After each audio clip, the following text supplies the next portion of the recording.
sunt Constantin Alexandru Nițu și bine v-ați găsit la un nou episod de pe acest canal. Știu că nu m-am postat de mult, dar rămăsesem fără telefon, dar în sfârșit mi-am cumpărat și eu și am zis să fac o biclă vlog, ca să zic așa, și haideți să începem. Hai să începem.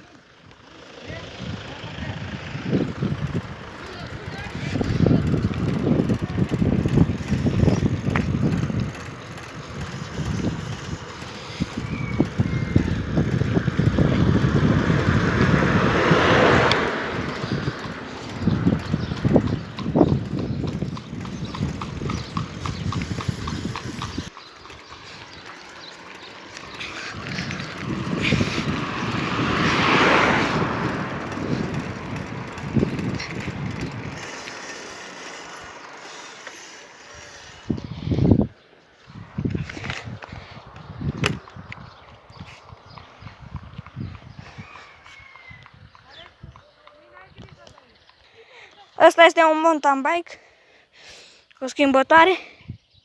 Ăsta e schimbătorul. Hai mă, nu focalizează. După față. Ăsta e ăla după spate. Am 8 viteze pe spate și 3 pe față. Cu suspensii.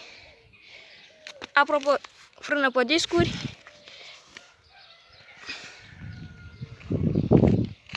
Nu a fost foarte